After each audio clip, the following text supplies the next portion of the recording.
We know your time is valuable. Thank you for holding. Someone will be with you as soon as possible.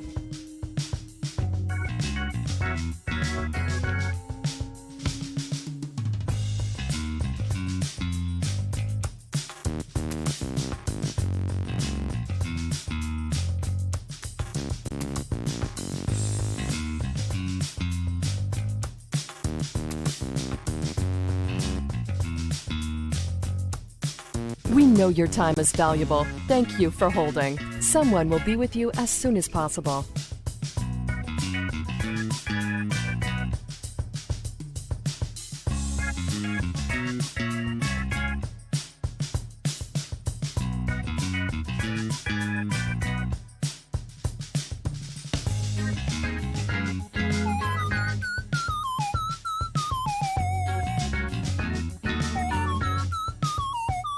We know your time is valuable. Thank you for holding. Someone will be with you as soon as possible.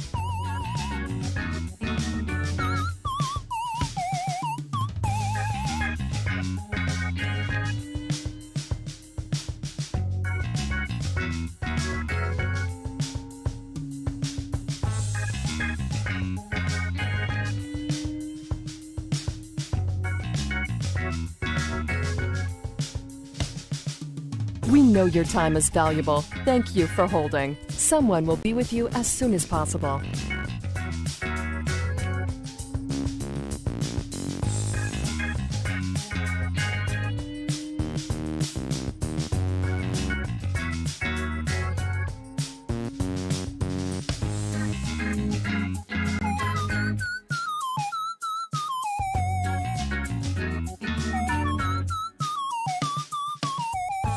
We know your time is valuable. Thank you for holding. Someone will be with you as soon as possible.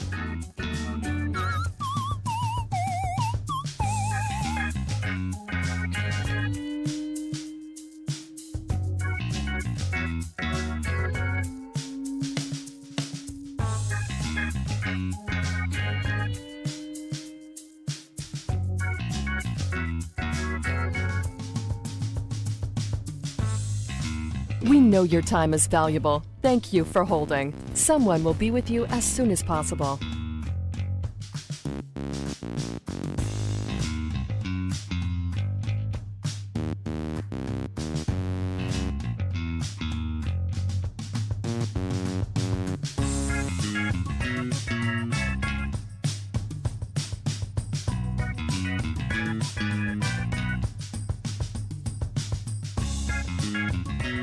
We know your time is valuable. Thank you for holding. Someone will be with you as soon as possible.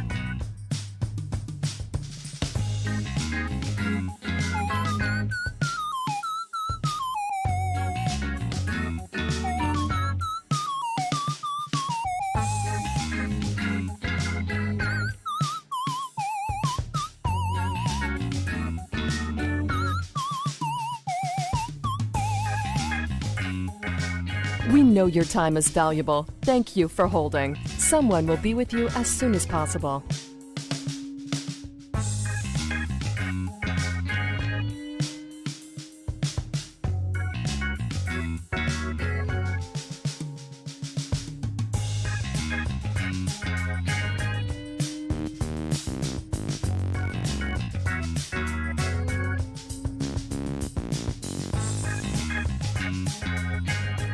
We know your time is valuable. Thank you for holding. Someone will be with you as soon as possible.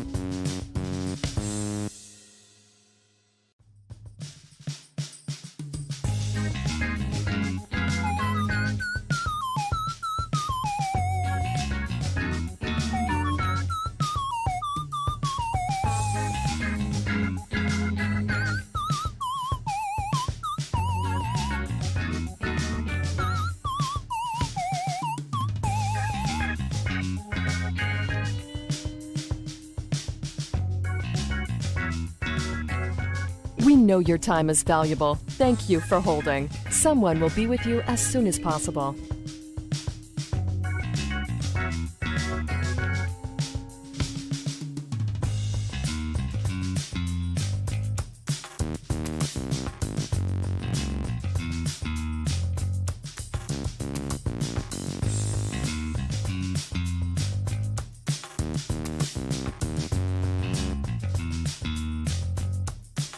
We know your time is valuable. Thank you for holding. Someone will be with you as soon as possible.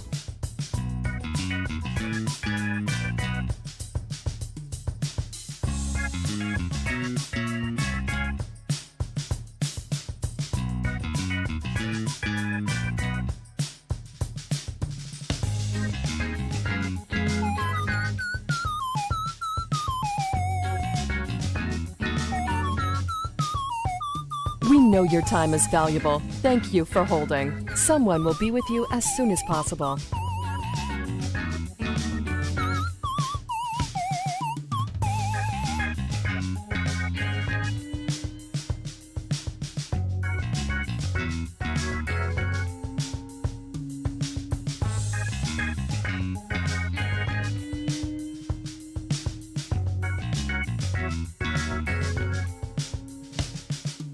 We know your time is valuable. Thank you for holding. Someone will be with you as soon as possible.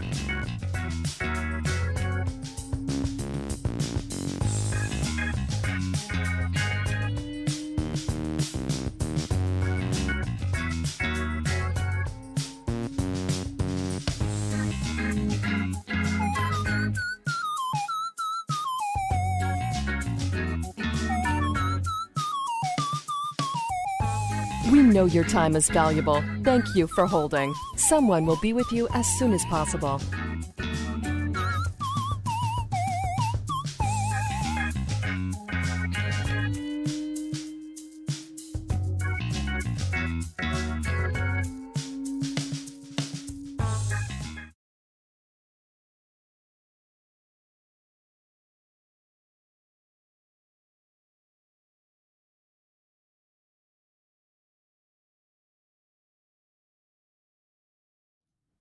Okie doke. So here we go. Well, title says building a better Game Boy Advance, and that's very true. So I've actually got two of these. One of these is one that I can play all the time. We'll actually do a compare and contrast afterwards, but I'm going to upgrade this other one because I have nothing better to do with it other than let it collect dust otherwise. So we're going to add a backlit TFT screen. It's actually a DSI screen is what it ends up with. A special little addition to that and give it a new shell, some clicky triggers just for fun, and a new little LED light, which, by the way, is really tiny. If you see that little white speck there, that is the LED. So if you sneeze, it gets lost. So we hope not to lose that later. Got a whole pile of tools. I got links in the description on the YouTube live stream of all the parts that we are using tonight. So let's just go ahead, hop right into it. First things first, gotta take the old one apart. We need the motherboard out of it, and that's really honestly about it. So I actually have batteries in here just to, make sure it's working. And as you see, it does work, but pretty dim. Anyway. Grew up, had one of these as a kid, and got so used to trying to find the passing street light or hope somebody would follow behind us in the car and all that. So that was always fun trying to play that at night. But first thing we got to do, of course, take all the screws out of the back of it now that we've got it taken apart. First one that we're going to do is the tri-wing screws around the outside. There are 6 of them, and they are pretty simple to get out. If you have an iFixit toolkit, it comes with the bit. If you don't, your kits for like the shell and everything. And say hi to my cat, Suri. She apparently wanted to make a little visit. She is always wanting to be on my desk, so she might appear a couple more times as we go through this. But otherwise, like, as I said, back she comes. Okay, sorry. You might get locked out of here if you're not careful. Please stay on the floor. But your button kit or something like that, I bought mine from eXtremeRate. They come with little tools that would get the job done if you didn't have a nicer little toolkit. So there's 6 of them, 2 on the bottom, 2 in the middle, 2 up top that you got to remove for that. Come on, there we go. And I like to use just anything to hold the screws. These ones, I think I'm going to reuse them later. Did a test fit with all the parts to make sure everything would work. Stay over in the window there, Suri. I love you, cat, but you can't be on my desk right now. It's kind of cluttered anyway. There's no room for you.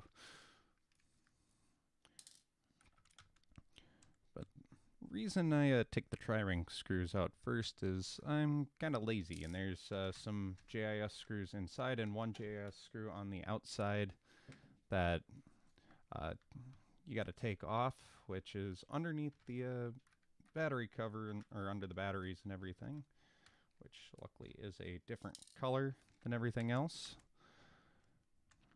Now, one thing to note, if you're doing any of these mods, like the screen mods, whether it be IPS or anything, there's actually, with the Game Boy Advance, 2 different models. They have a 40-pin and a 32-pin model.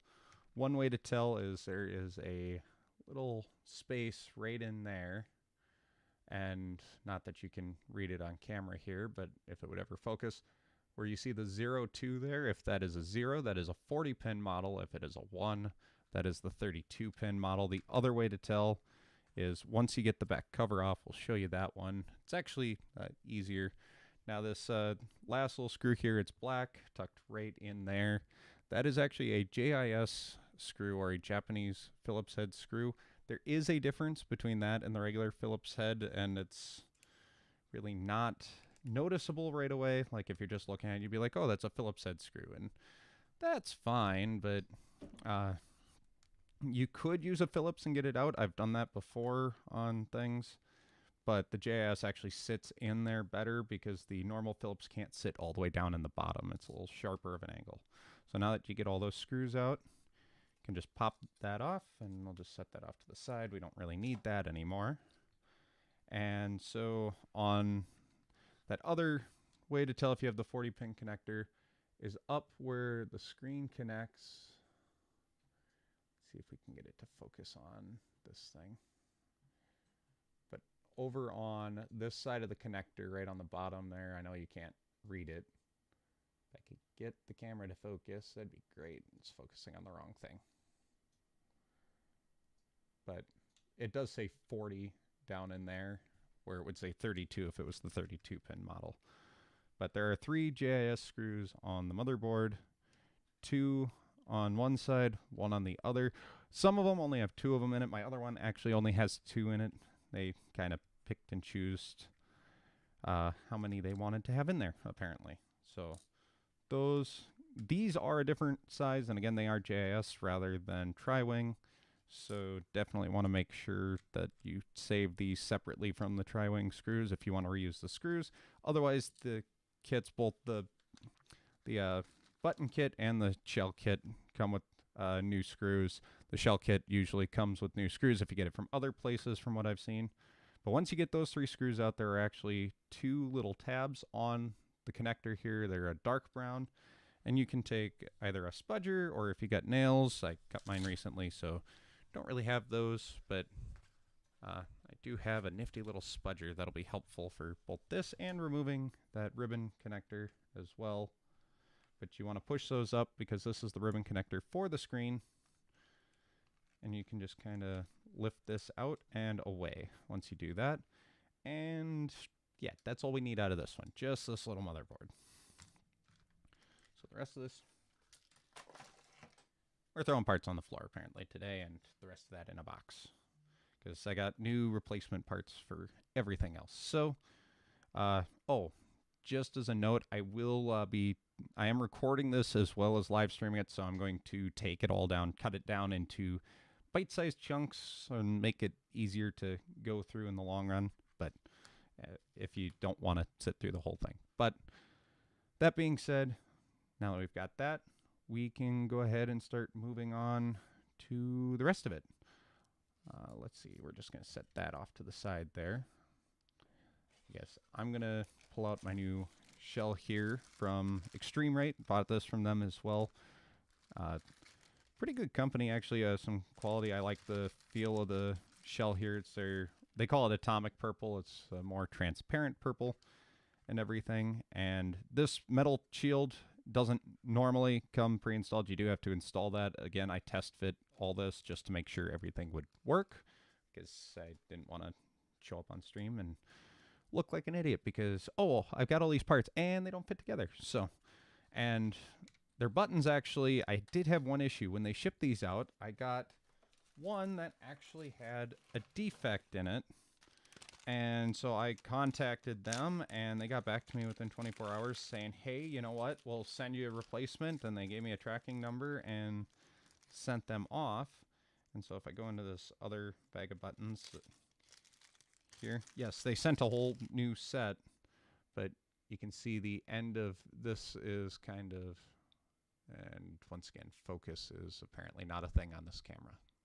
Good to note for the future, but the end of it is actually all kind of beat up, kind of like it was scuffed or something. I don't know what happened, but they sent me new ones to replace it because all the eXtremeRate stuff comes with a 6-month warranty, which is really nice.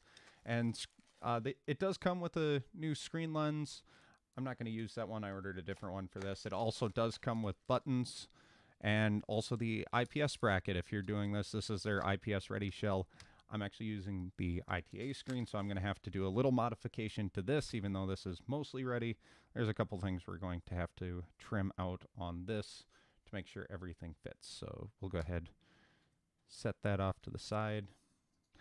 Honestly, I had a plan of attack and basically completely am throwing it out the window because that's apparently what I want to do today.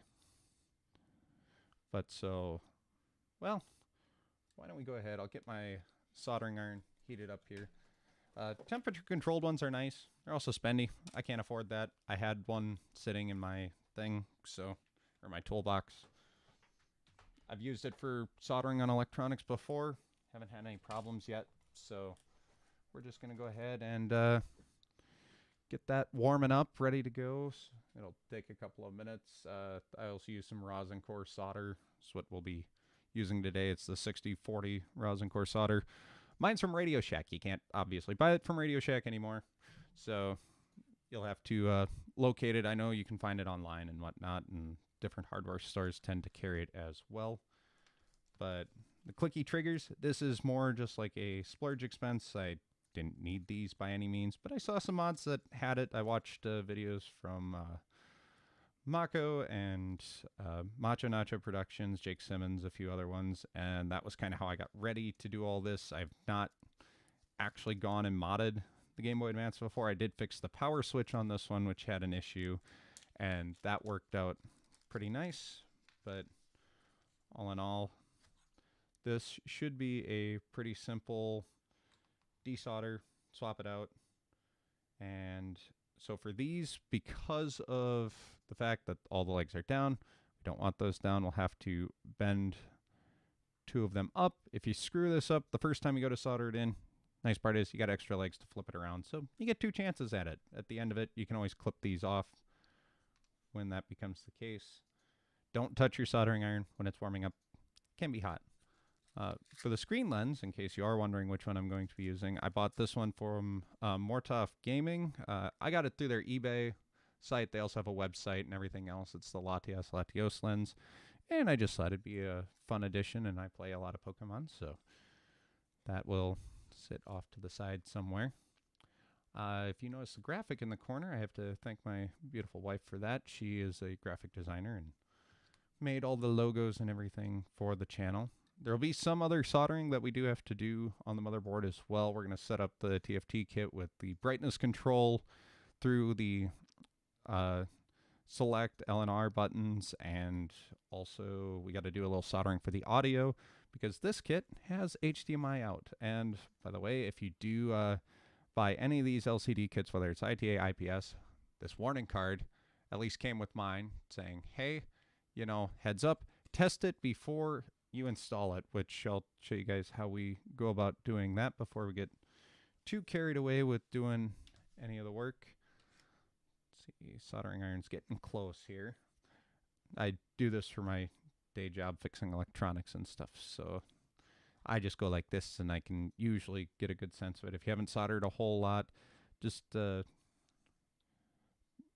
know, I don't know how you test that other than to just try and flow the solder. Some people use flux.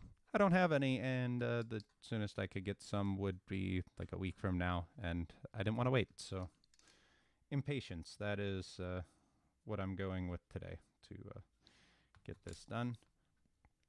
Fair warning, if you hold on to metal bits when you go to solder or loosen up solder, it will get hot. soldering iron gets hot.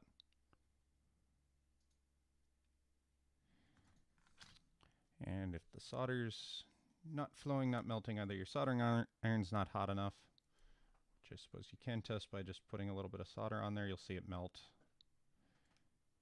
And you can add a little solder to these joints and they tend to flow a little better, because in the rosin core solder it does have some flux in there.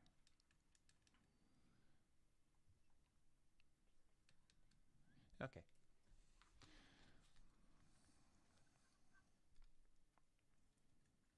And I honestly don't know how I'm going to get the buttons off, because I don't have any fancy tools, like some way to apply heat without burning the motherboard or anything like that. We'll also end up cleaning this up later with some isopropyl alcohol. I am an idiot. I have a small vise to use. I prepped it specifically for the purposes of holding on to things, like a motherboard. And when I'm soldering,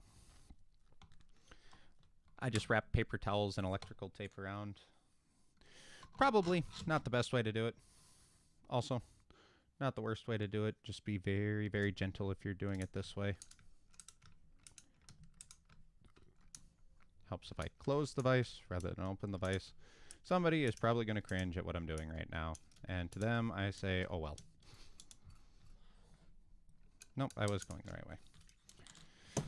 This is a goofy vise. It's got a ratcheting mechanism, so it can be kind of hard to tell which way it's going.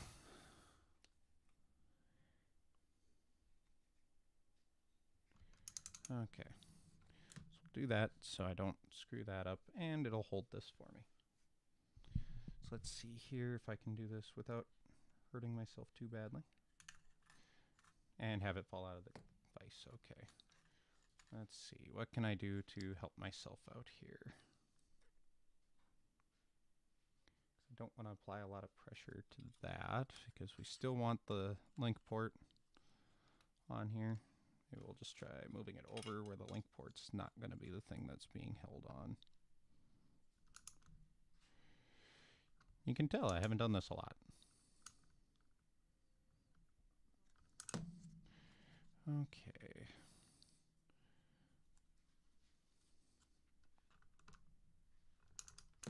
Apparently, whatever method I'm doing is not working, but we'll still try it anyway because I'm stubborn.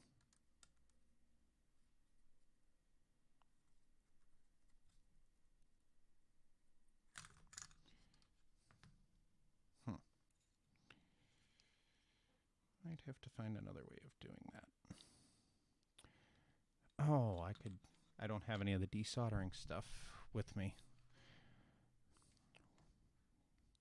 I have some that I can use. I just don't have any here, because that would actually really help on this. So those triggers might wait for another day, because this is becoming more of a hassle than I think it's worth at the moment, and I can always apply more later. Or I can fix it later. As long as the button still works later, we'll be good. Okay, well, we're just going to set that to the side, and we are going to wait on the triggers till another day, maybe tomorrow or something. Tomorrow or Monday. I'll make a video about it when I get around to it, which who knows when that's going to be. So instead, let's go to the thing. That's going to be a lot of work. But again, I did actually test this and make sure it worked before, but I will also show how we're going to test it here tonight as well. So let's go ahead and pull this out. And this kit I did buy from Handheld Legend. Again, a link in the YouTube description. But comes with a whole pile of these small wires, which you will need some of later. Also comes with 2 different ribbon cables, the 32 pin and the 40 pin. We're going to be using the 40 pin, so we can just set this off to the side somewhere for now. Probably back in the bag is a good idea. So this kit does come with a couple of touch sensors on it. One, this shorter one, is for the filters that they have, so you can have black and white mode, green, yellow, blue, whatever. The other one is supposed to be your brightness control. And I'm going to ignore both of those. In fact, I'm going to remove them here in just a second, because I don't care about either. So we're going to start by just very carefully touching the solder here on the brightness control one. To remove it, might have to add a little.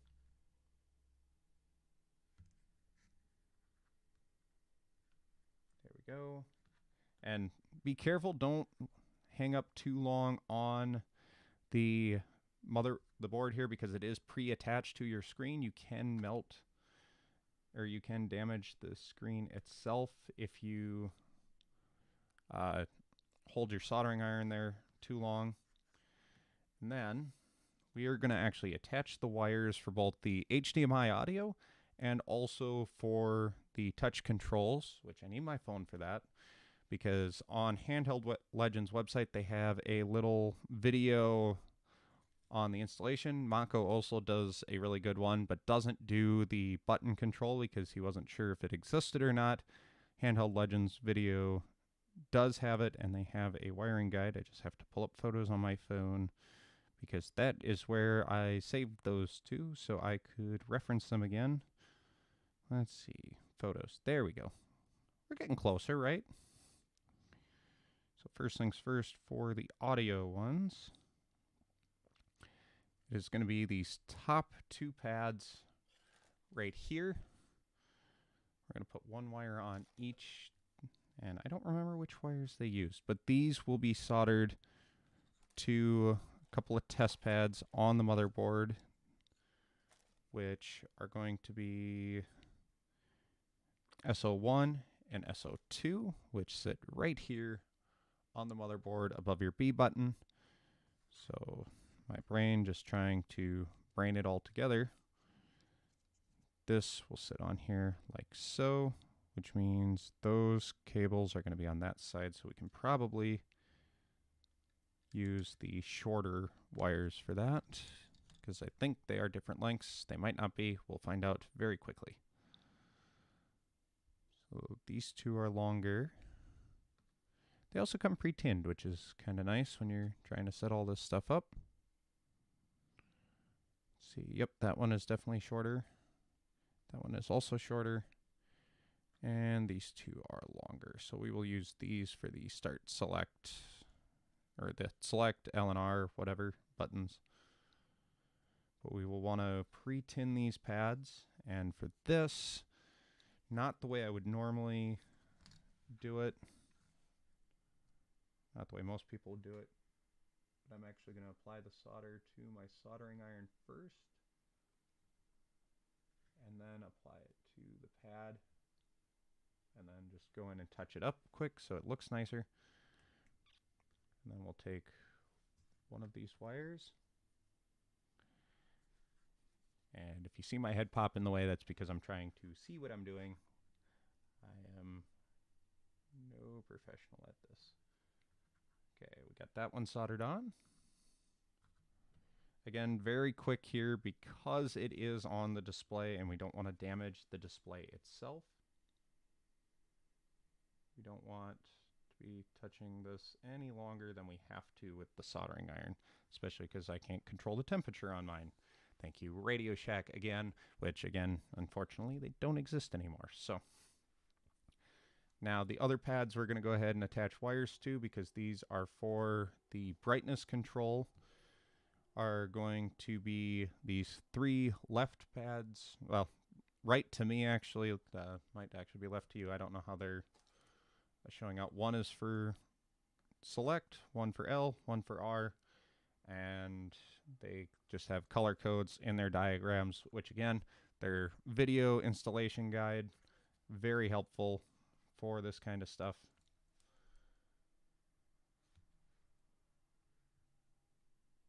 I think we got a little too much in that spot. There we go.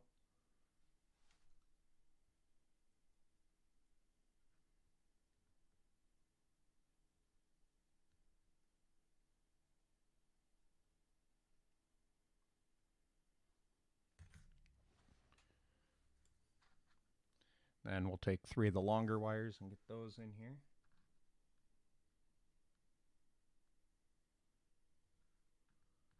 And my solder job there is just awful. Hold on while I clean that up. Oh. Man, struggle busing today. I've got too much solder on my soldering iron. Oh, there we go. That's better. Not pretty, but it's going to be on the inside. Nobody's going to see it. Nobody's going to care.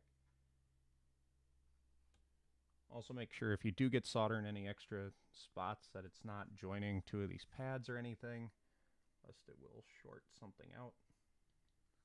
Again, once they're connected, you can kind of give them a light tug to see if they're on there. But once they are, don't really have to worry about it. So, next up, the last one.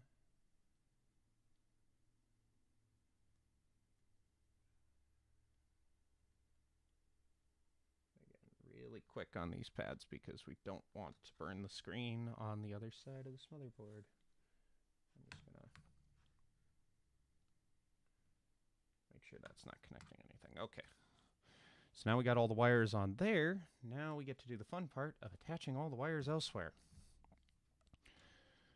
But before we get too carried away, let's go ahead and test the screen now. So I'm going to set this down somewhere. I'm not going to burn myself on it because until we're done soldering, I don't like turning my soldering iron off.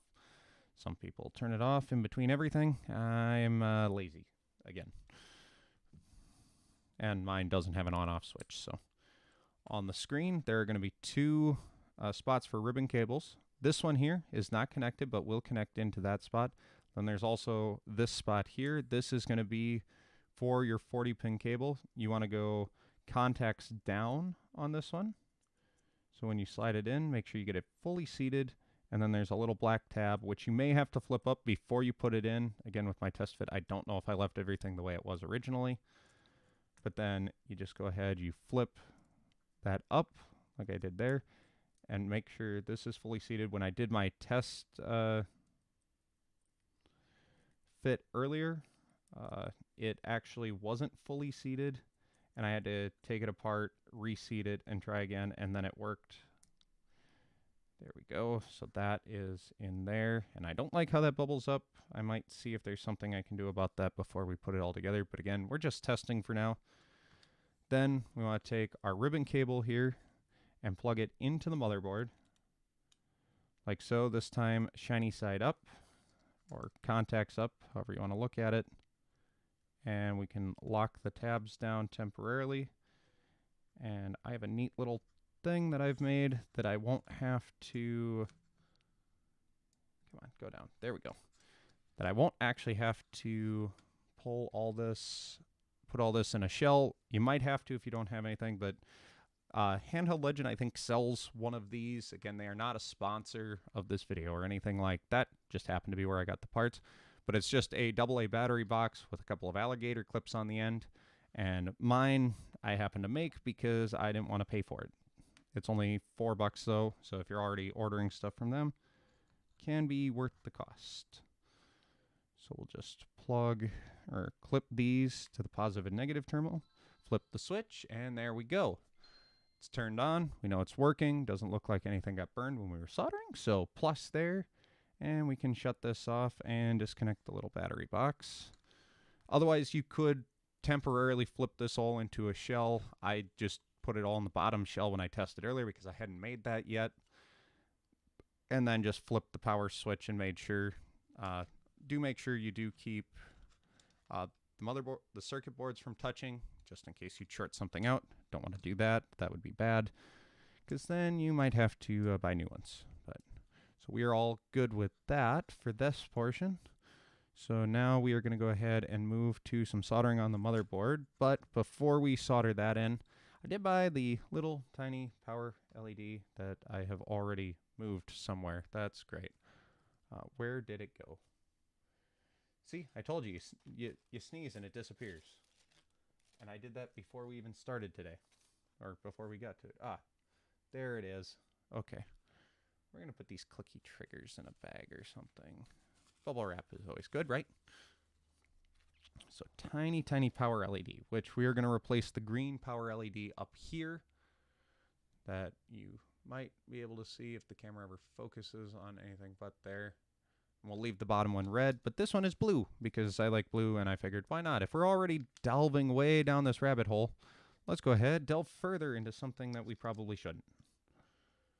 So, first things first, get it out. The big black thing is just a housing so it doesn't get lost.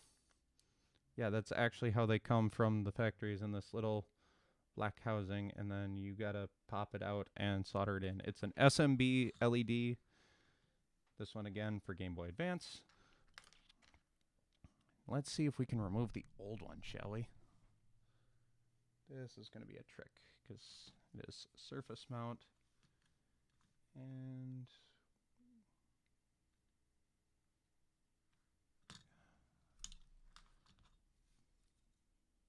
man, that is tiny. Okay. Sorry, I just knocked my bottle of water on the floor. That's wonderful. Let's just check something here quick. Okay, that's fine. We got that going. Oh, what did it start? Oh, one of my hotkeys activated to try and start Civilization in the background. Don't need that, right? Okay, so let's see if we can just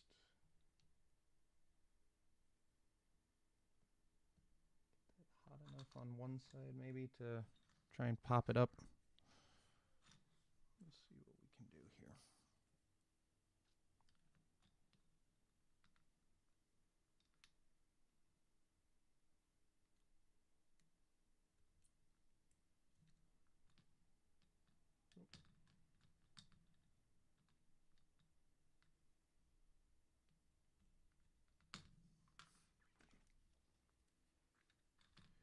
Maybe we'll add a little solder, see if that fixes our problems here, right?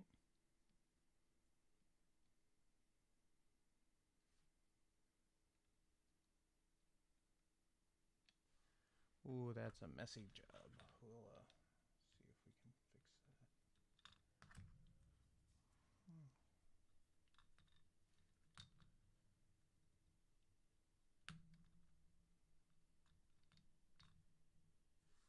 Maybe use a different spudger than that one to try and force it out.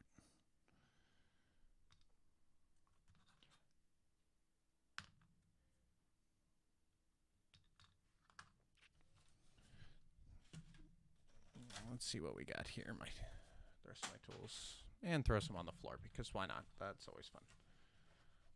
Maybe this one.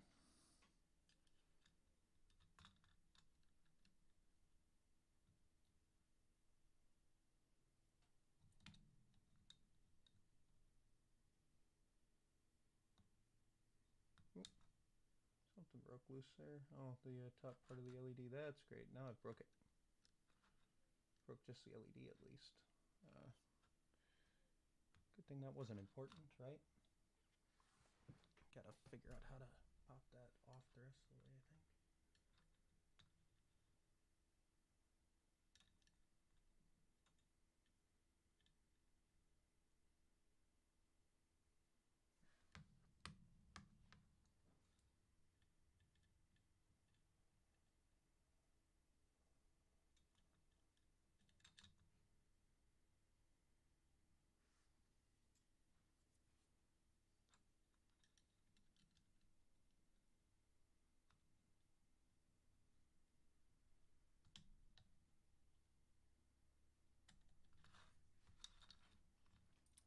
Sorry, give me a second.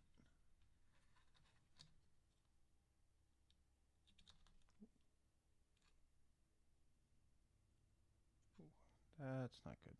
I think I may have made that worse. Just give me a minute here.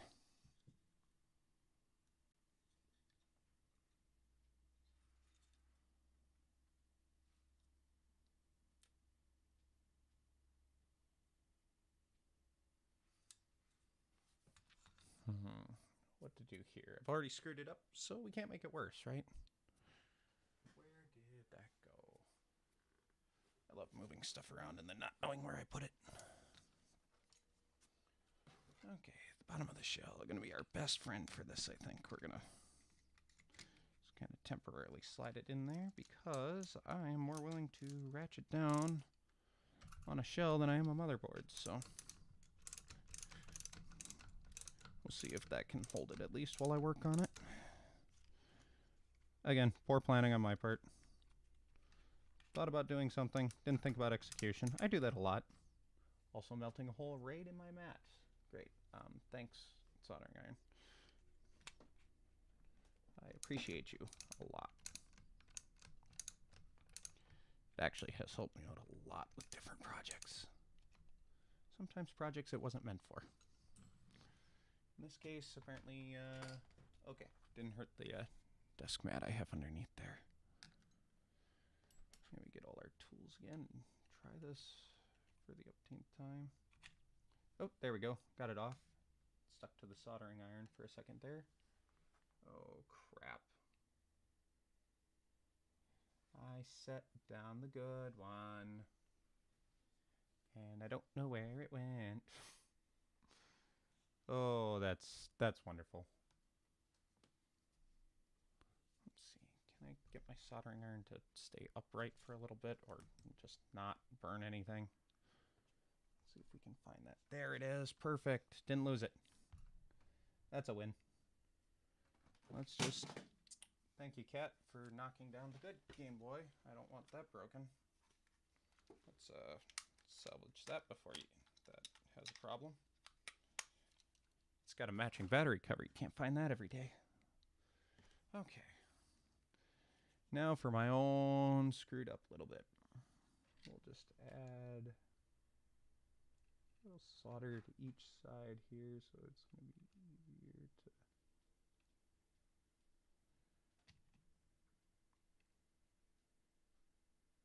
Nope, don't join. There we go.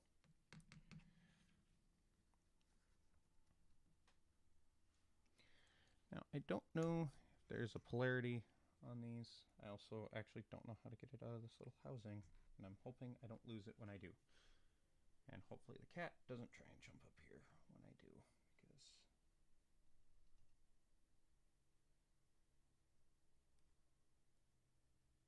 Oh, there's a little plastic thing on the back of this that you gotta remove. Once you remove it, it falls out.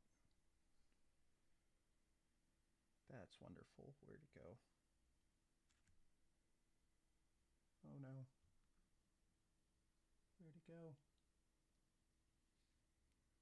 Crap. I knew that was going to happen. I knew it.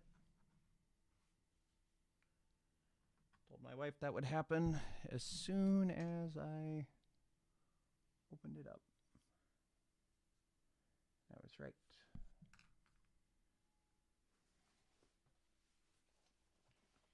Fall on my lap. Oh, wait.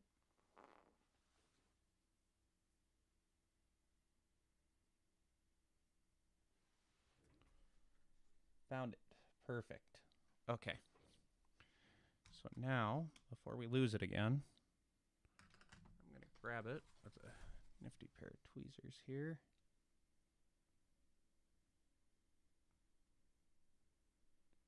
Try and hold it by the end before I use this again. And now I just got to find a good angle to try and solder an end of this thing on here.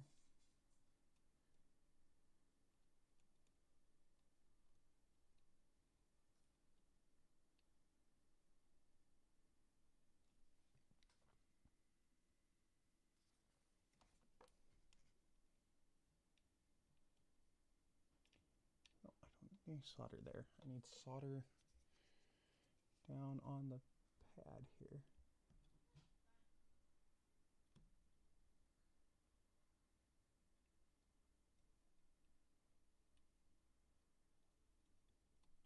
Nope. Let's try and...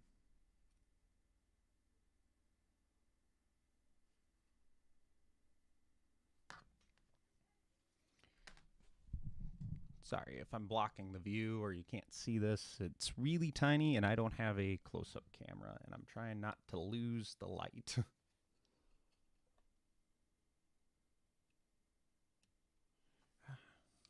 No, stay on there.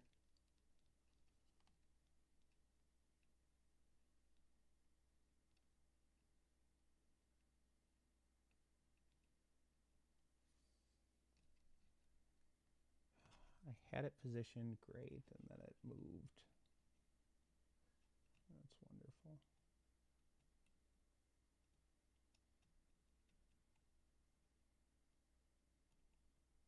That's usually how this goes. Sorry if I'm blocking the view. Only get it lined up once. And my hand is getting all shaky. Might have been the coffee I had a little while ago. Okay. Round 2. Hold it down.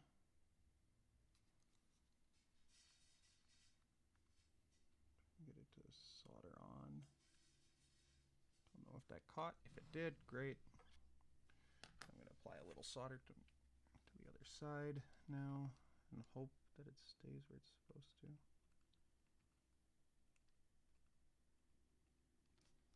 There we go. Now we're getting somewhere.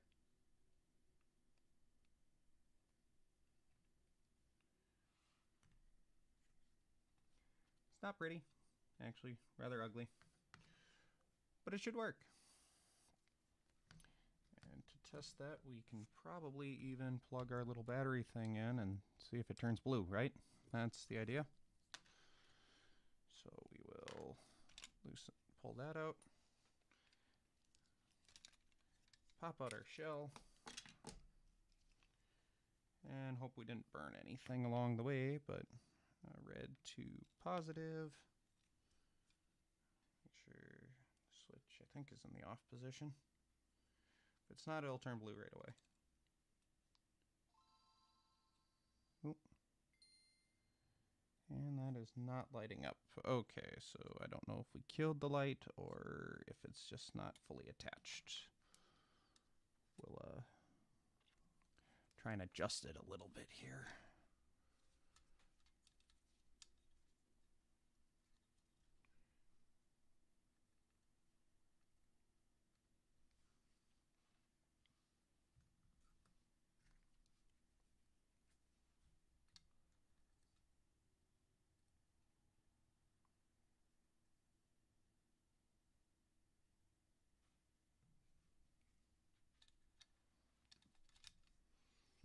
Or it could have a polarity that I don't know about. I don't think they do, but I could be wrong, so don't quote me on that. Little tiny bit of solder wants to go in. Okay.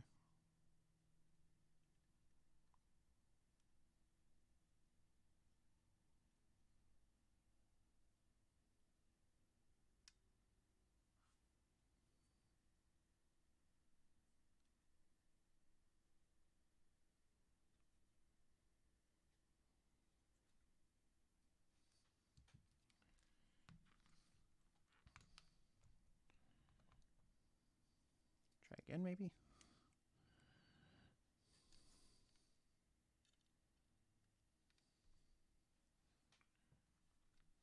Positive. And if this doesn't work, well, we just... Okay, I could see the red light flash there for a second, but the blue light is not on. I might have to fuss with that more. We'll figure it out as we go here. Who knows, maybe the screen has to be plugged in for that to work. I have never replaced one of those lights before, so...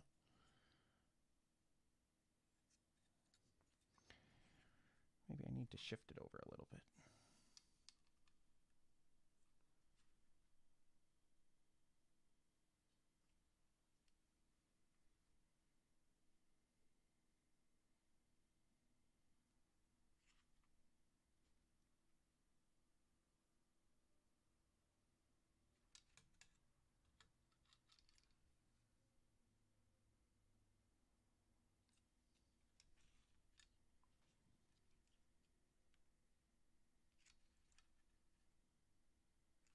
Well, we'll see if it works later. I'm not going to have enough patience to keep working with that. So, now, for the screen. We gotta tin up a couple of these pads. We're gonna move this. We won't need that when we'll just sit it on the floor for now. Okay, so we need SO1 and SO2. We'll add a little solder to those so those can be ready to go. If you ever feel you have too much solder on your tip, a trick I learned is to just flick it. Otherwise, they do make little cleaning things. Make sure you have a floor or something that's not going to melt, or a pad like this that you don't care about. My wife would kill me if I did that on the floor. Let's see.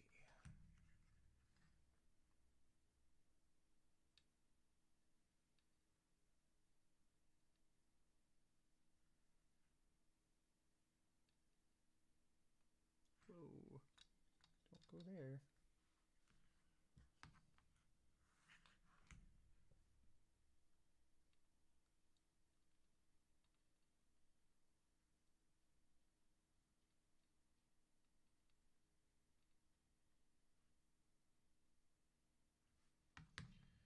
Make sure you read all the fine print, folks, because that's all this is fine print. So then our nifty wiring diagram says to take the top of these two wires that you soldered here, again, top being if the HDMI port and ribbon cable comes out the top. Leave this wire here. This wire here will be the other one, but the first one, we're going to go ahead solder that to SO2, and this one will go to SO1. And again, remember your screen's going to be orientated like this, so you probably want to make sure you solder them from this direction, if possible. That is going to be interesting.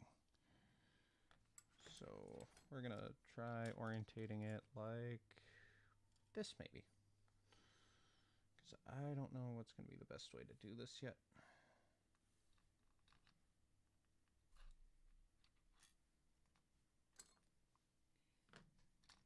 You can use a tweezers or something to hold it if you're comfortable with that. I'm a person, I usually end up just using my hands because I can never get the tweezer to do what I want. And watch it, your speaker does have a magnet in it. Might want to flip that out of the way. Jumped up and bit my soldering iron there. Don't want that. That's a little bit of melted plastic that'll never come back. Hopefully we didn't kill the speaker. Otherwise we'll have to get a new one of those.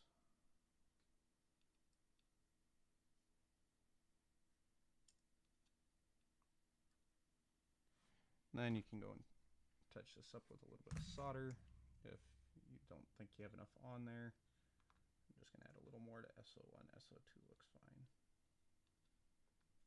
Or apparently we're just going to desolder that and start over. I don't know why I'm having such a hard time soldering today.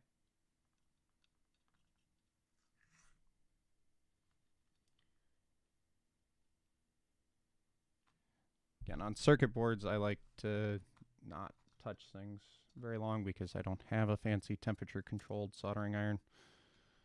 Again, some people do, so good for them. But I unfortunately do not. Okay.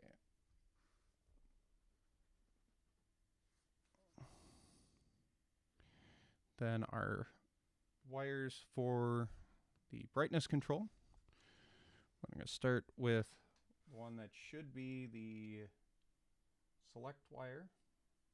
This one we are going to solder, we're going to prep up pad TP2 for.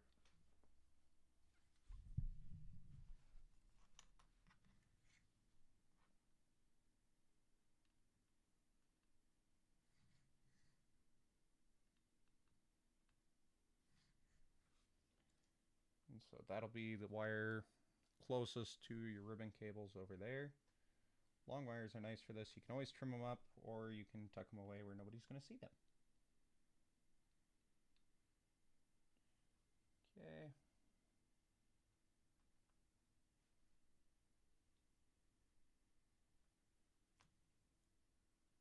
Not my best solder job, not my worst solder job. And the other ones, if I'm remembering right, go to TP8 and TP9. Yes, TP8 and TP9 for the trigger buttons. Probably should have done this in a different order, but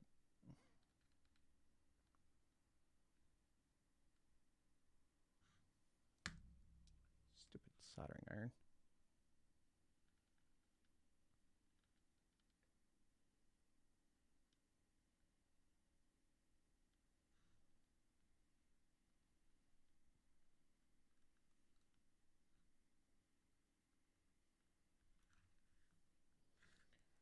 Okay. So TP9 located right next to the trigger there, and TP8 is just under the trigger over here.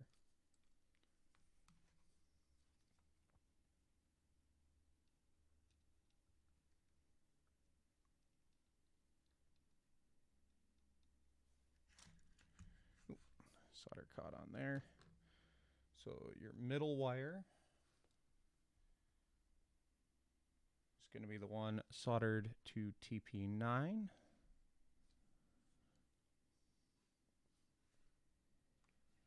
And I'm just going to try and pseudo route this wire a little bit.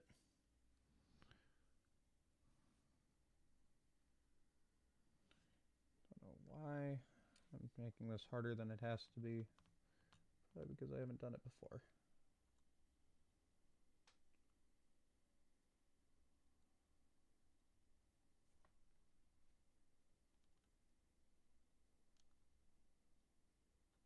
There we go, that one's attached. Again, these are all going to be inside the Game Boy, so you're not really going to see them. But it's always nice to try and make things look a little pretty, right?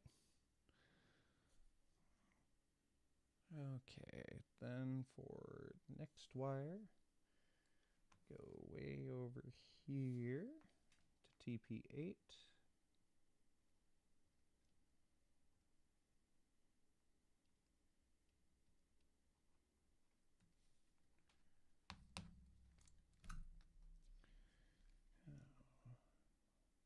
Tricks you'll learn over time. Where'd my wire go? There it is. And yeah, I know some people would say, oh, you're doing that wrong, and I just don't care. As long as it's attached, that's the end goal, right? And that is attached. Hopefully with enough solder that it works. And of course, because I wanted to try and make it better, I screwed up. That's the story of the day, right?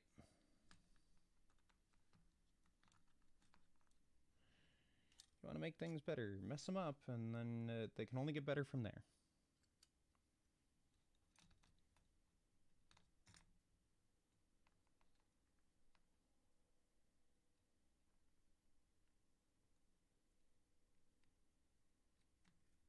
There we go. That's at least better than it was, and also reattached. That should be all the soldering we're going to do today, because I don't have the right stuff to do that. So we're going to set that somewhere where it's not going to catch fire. And now that we've got that done, we can move on to some of the other stuff. Like, I'm going to try and see if I can move this tape a little bit, because I don't like how that flips up like that. So let's see if I can get under that with my tweezers or something and get this pulled up a little bit, if it'll move. Okay, there we go. If I can pull that up the rest of the way, or just push it up with my spudger, maybe that would be a good thing. Be careful with the ribbon cables, because if you break them, no real way to replace it. Again, this is just a DSi top screen, so if you had another one of those, I suppose you could, but it is going to be a little bit of a pain to do because of the fact I got this motherboard pre-attached. Okay, let's try and maybe refold this a little bit. Again, it may end up right back where I had it before, but or where it was before. There might have been a good reason for why it was where it was. But I'll just feel a little bit better if it's not as bubbly, which apparently is not going to be the case. Okay. Whatever. We'll just make it work.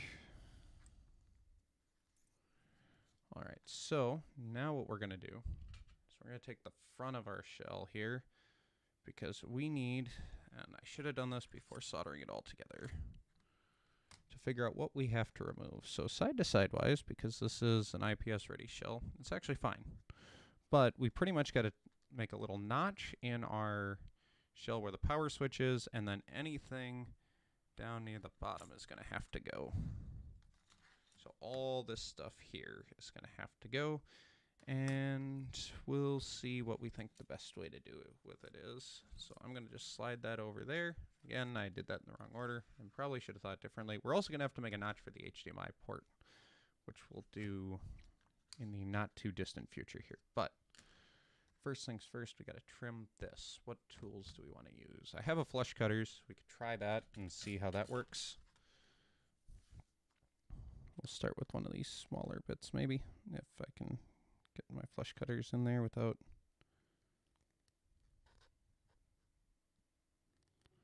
And this is all going to be hidden by the screen lens, so if it's not beautiful,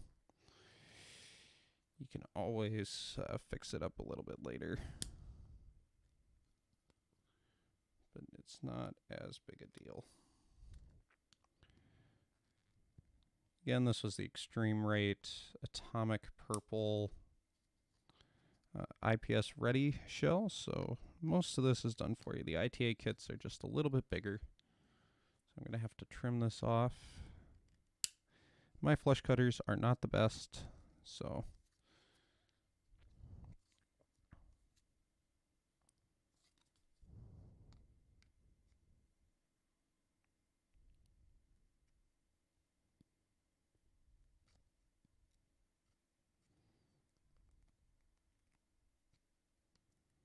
and these will cause little stress lines, and there's going to be a couple of spots where it kind of shows through in the corners, and I'm not really worried about that. I don't care that much. I do have a Dremel tool I could use that would make this look a lot cleaner for that stuff, but maybe I should have. I don't know. I'll find out soon. We're putting it all together. How much I regret this decision.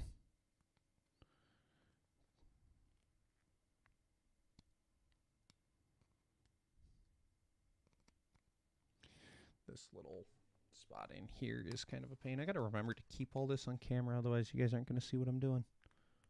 Okay, let's see here. I might have to get my X-Acto knife out for this. Don't cut towards yourself normally. I wouldn't recommend it. I do it a lot. I have lots of scars on my hands from that, so. You live, you learn, you screw up, you learn again. That's usually how it goes anyway. If you like stitches or something, you know, go for it, I guess, but I wouldn't recommend it. So there is a little shell modification that we got to do with this one. But not too bad. Now that we have that out of the way, we might be able to get the flush cutters in there to finish that up. There we go. I'm just gonna, for my own sanity's sake, have a little hobby file set that I can use to kind of smooth some of this out a little bit. Make me feel better about it. Might try and get my flush cutters down in there and trim up little bits that aren't quite as nice. If you don't want to cut this, you just get one of the IPS screens and do that. The HDMI thing is more just a fun nicety that I decided to add to my own. You can do it completely without the IPS or the HDMI screen. Mine cost me about 60 bucks, and that was about the same as buying a nice IPS screen. And I wasn't worried about IPS or TFT, whichever one. I actually like the look of the TFTs better. I looked at plenty of reviews and images and that kind of stuff and decided that's what I wanted to go with. So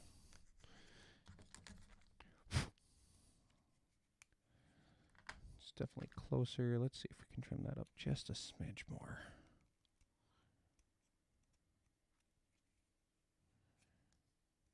There we go. Might be able to use this to really just flush this up nice. And again, this area here where I'm currently trimming is going to be hidden by the screen lens. You can see that when you flip it over, how it goes there. If I'm lucky, that little nubbin won't cause any problems, but doubt that. That's not how my luck's been going today. Mail usually shows up at like 2 o'clock where I live, and it took till 5 to have the last part of this show up that I've been waiting all day to do. So let's see what we can do here to make that a little bit nicer. There we go. Yeah, that's better.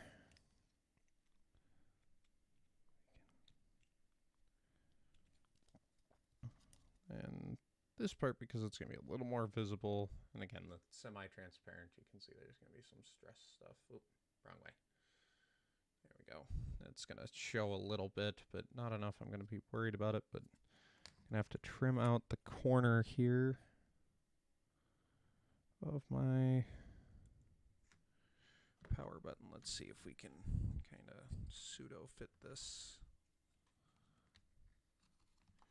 where it's going to go. It's close. Could take a marker or something and mark it, or I can take my knife and just score it a little bit.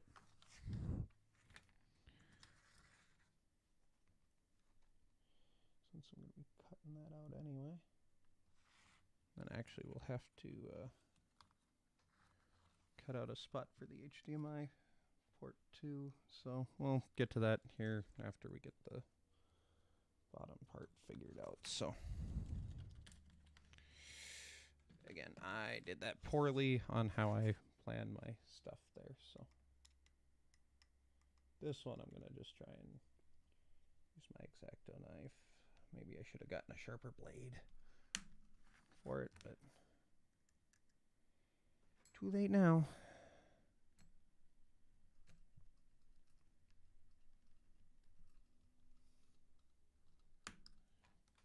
Just, I guess, be careful when you're doing this, I guess, is the best I can say. Don't hurt yourself. Not worth it.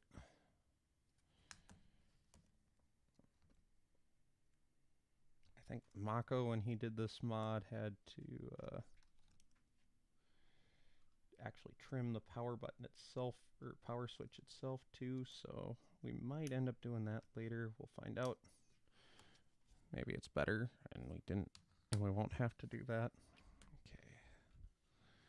Let's test fit that portion. Okay, looks like that all sits where it's supposed to. Now it's going to be trimming out that HDMI slot, which again, because of my poor planning, we'll have to. Now they did make it so it's the actual PCB you want to cut with.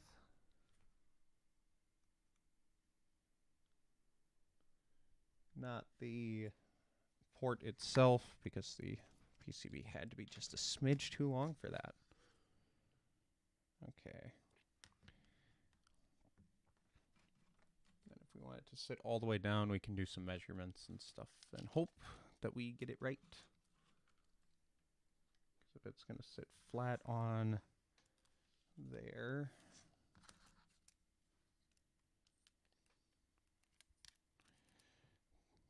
look at me trying to be all fancy. It's like a half. No, it's not going to sit down that far. So that'll get us up to that edge, and then we just need to get down to there. So like, I don't know, I'm measuring here to try and guesstimate, so we're gonna go just under a 1/4 inch, I think. And this one I'm gonna pull the Dremel tool out because it's gonna be quicker and not nearly gonna be is difficult to make this work. Of course, we drop the tape measure right after we kind of get things situated. So I'm going to go right about there, I think.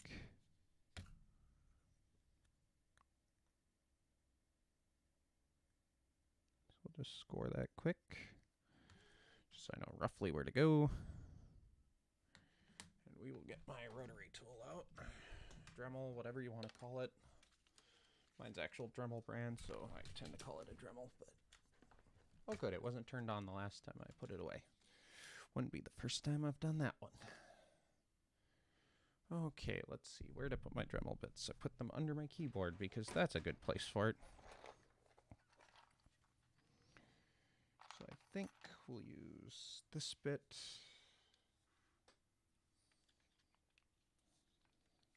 Get that in there. We'll have to tighten that down to have.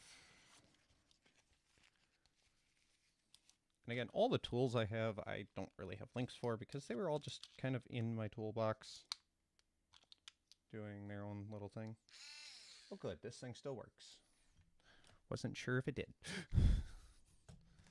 Okay, let's see if we can do this proficiently without destroying it too badly.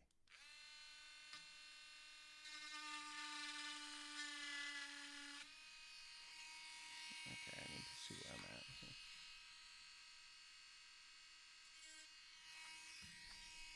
Let's see if we can do some of this on camera for you guys.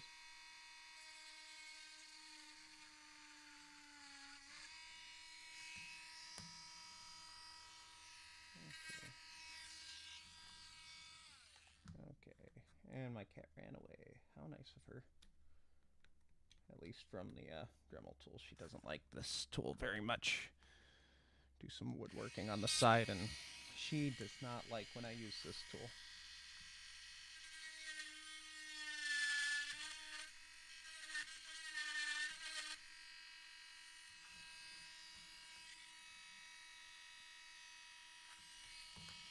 And the other mark was right over here, so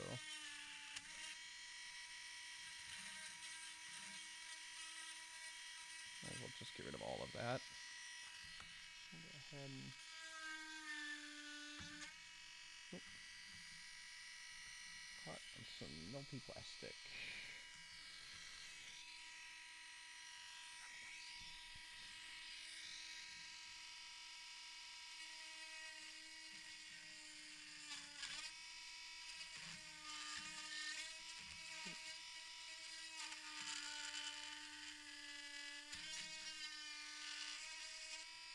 Oh, that is going to look awful. That is not my best work. Okay. Dremel tool's done. I think the rest I just need to clean up with a file or something. Where's my little round file? That'll help me feel better about some of this. These ones are actually Army Painter files. You can get them. They're meant for working with plastic models and stuff like that. So this kind of use case is probably about right, other than the fact that I completely butchered this job. So that's on me. But my Game Boy, if it looks bad, first attempt at this mod, so yep. Should have practiced like I told myself to. That would have helped a lot. Well, we'll see if it fits. If it doesn't, that's going to be highly disappointing, but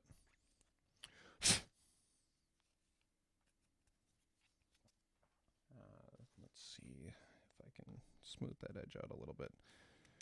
Fun fact, if you're trying to deburr an edge, the back of an X-Acto knife actually works really, really well.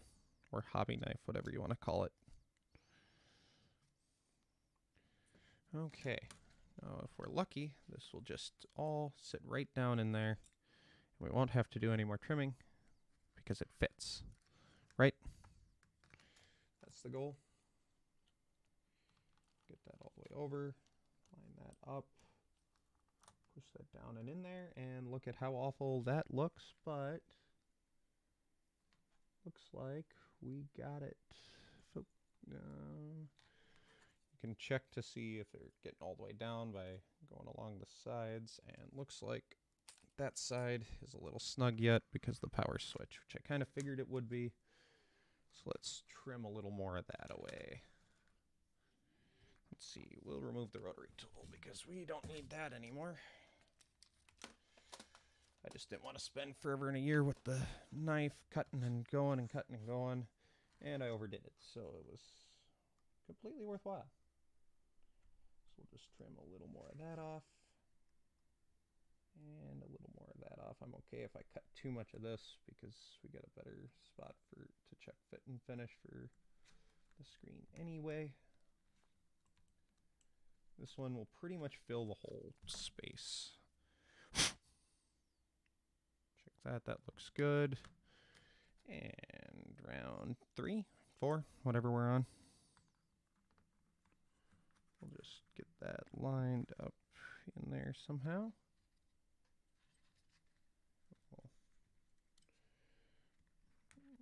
There we go. I think we're sitting pretty close.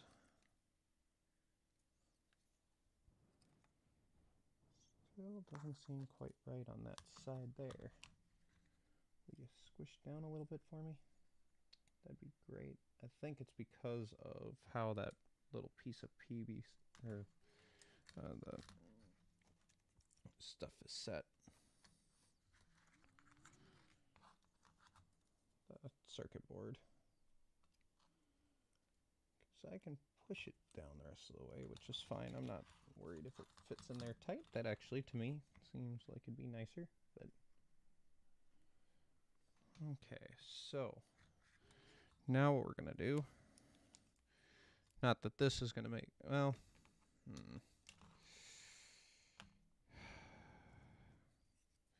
I might trim that just for my own sanity. Yeah. If I don't do it, it's going to bug me. So we're going to trim this a little bit more. You don't have to do this. The PCB will actually fit around this. I just don't like how mine's fitting, so I'm doing it this way. Because now it doesn't have to fit over something or anything like that. And my wires are getting all tangled because it can, apparently. Line all that up. Oh, I might have to remove that tab. That's what's holding me up. Okay. It's for the IPS screen. If you were to use a regular one, you wouldn't have this tab here. But we do have that tab there because I didn't remove it like I was supposed to. Which, if you ever buy one of these shells, it does actually tell you to remove that. So that's why it wasn't fitting the way it was supposed to. I'm an idiot. Okay, now we push that down in there. And oh, would you look at that? It's not pressing against stuff now. So then just to check it. Oh, would you look at that? Sitting flat all the way around. See what happens if you actually remove all the things that should be removed? Okay. So now, I'm going to take a can of compressed air here, pick it up at Walmart or something, and just going to blow the shell out a little bit for 2 reasons. One is we are going to find the adhesive that they have to go around on the inside because I want the screen to be held down. Shocker, I know. And then for the other part of it, we'll start with this part of it. So the screen lens. Don't peel the plastic off right away. That'll help protect it when you got a mess on your desk like I do. I am not a clean person when I'm working on projects. But there is a sticky coating on the back. And I got to figure out how to get this to lift off. I don't have really any nails. Oop, got it. Perfect. And yes, you do want to take it off the main part of the lens, but don't touch the inside of the lens, otherwise you are going to have fingerprints. Then you just want to line this up as best you can. should just drop right down into the thingamajig.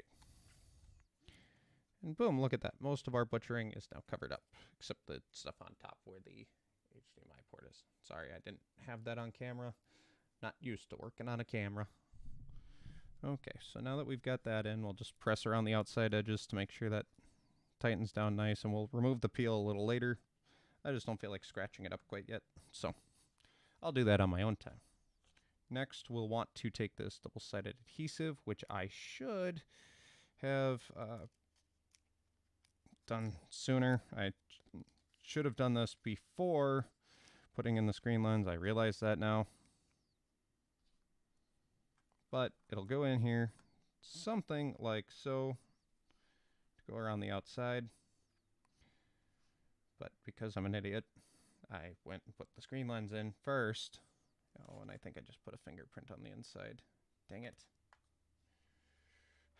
That's not good. Can I wipe that off with my shirt without making it worse? Probably not.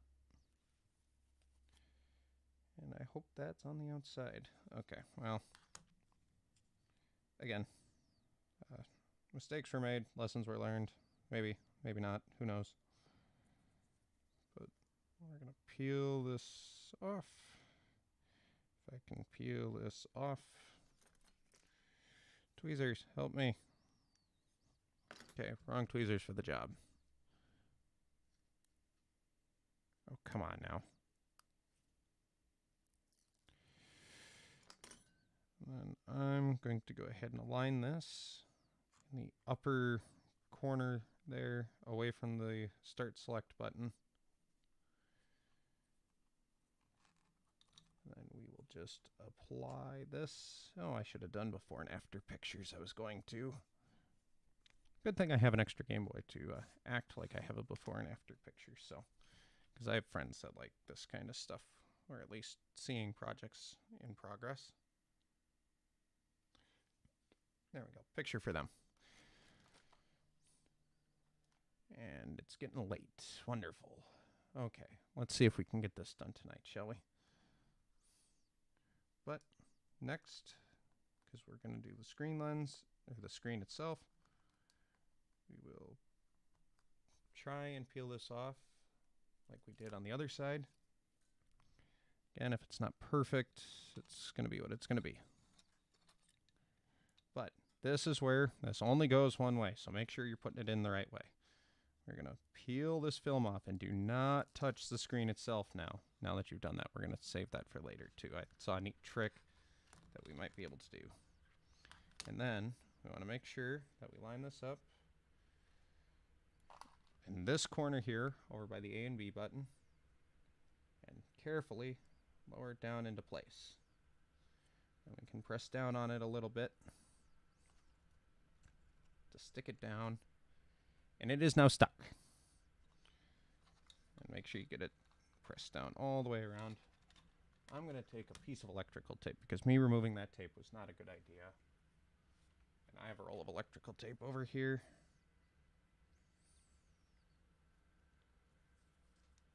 And I don't like how that's seated. Before we get too carried away, we're going to make sure that's seated all the way.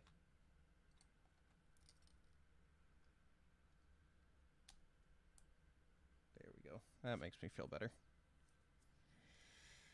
But yeah, because I'm a dummy and did this the wrong way,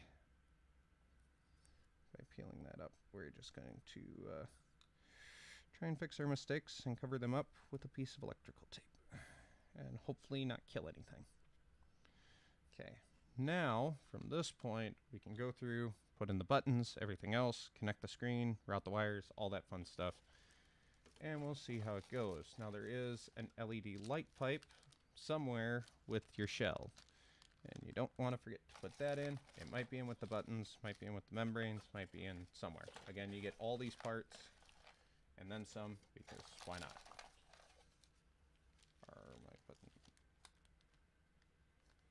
Where is my light pipe? Might still be in the box, might be falling loose, I don't know. Is it in with the tools? Nope, not in with the tools. Again, you get those with the other stuff, so.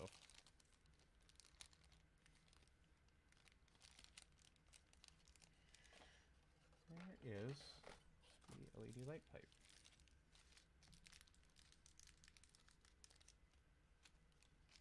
I have a bag of screws that were just somewhere that I picked up and tossed back in, maybe. Is it in there? Okay, I test fit all this stuff and I put it all back where I thought it came from.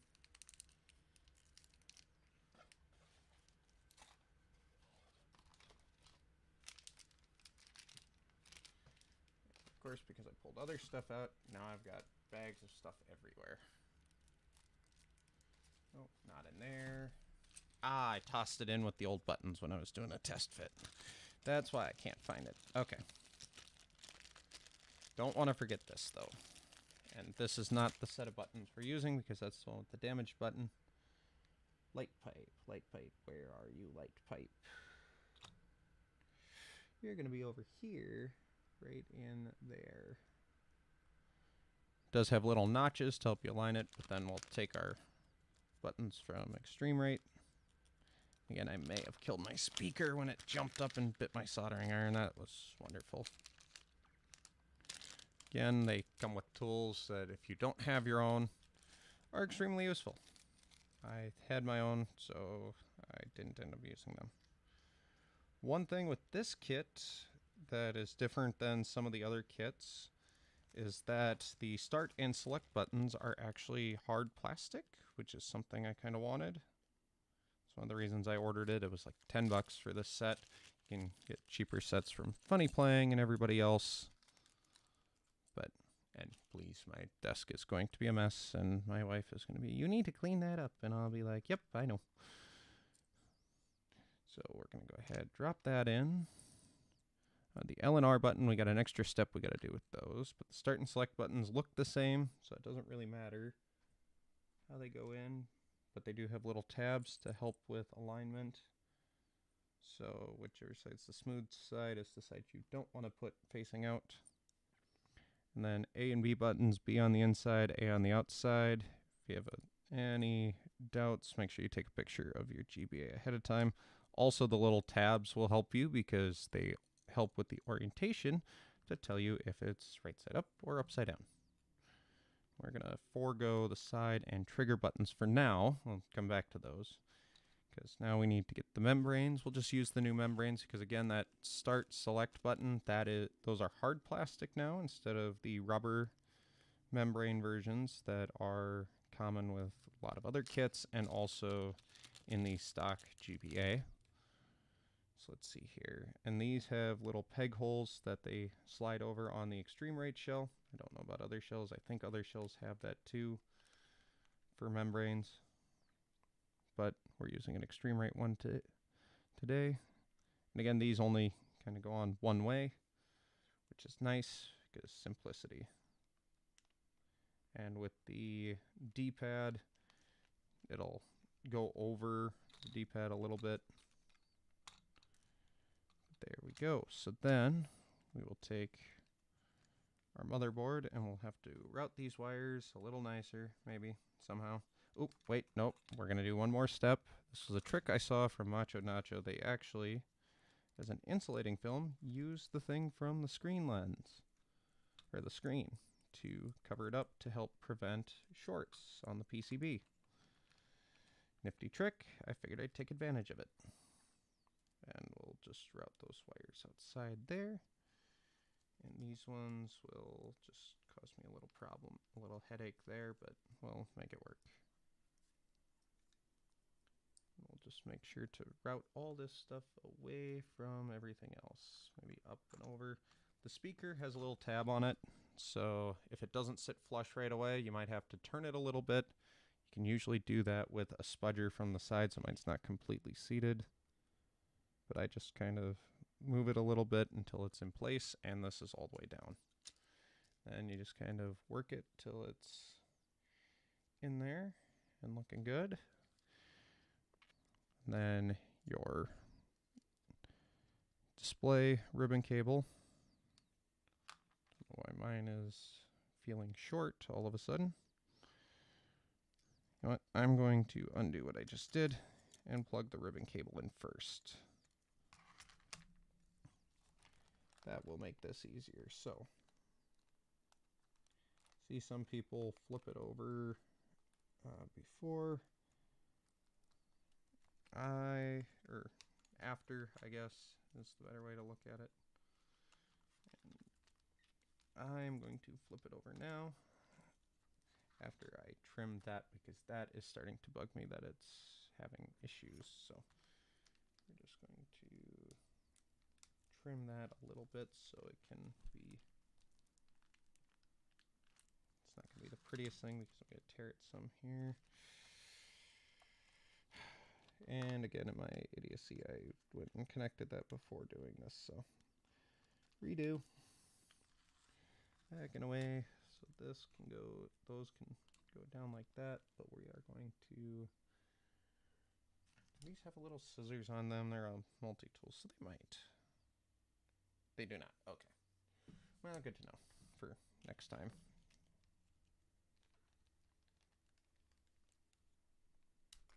There we go. Got that trimmed out, so that'll work as best it can. Okay, now we want to plug in the ribbon cable, which we can do before we put the motherboard down. Again, contacts will be up.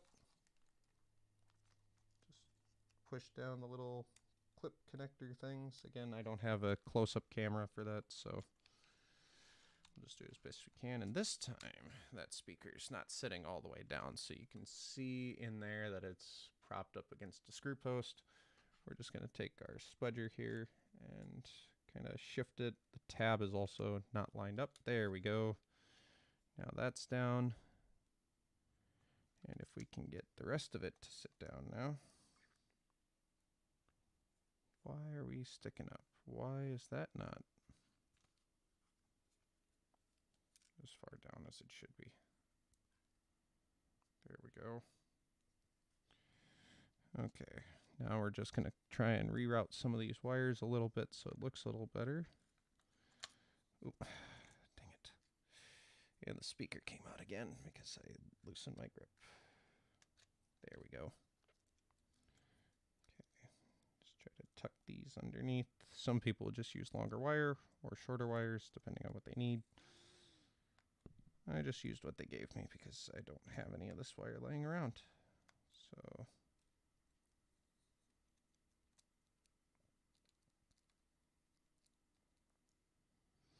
there we go, kind of tucked out of the way of the battery box so it's not all showing. Now, we're just going to set it up on the box here so it's not, back of the shelf, that's where we're going to set it so the buttons don't push up against it. But we'll move this around a little bit so you guys can see better. Power switch has this little bump on it. That'll go down and your switch will fit in there. If you have it in the off position, usually goes in pretty well. Apparently mine wants to slide over into the on position, which is not where I want it.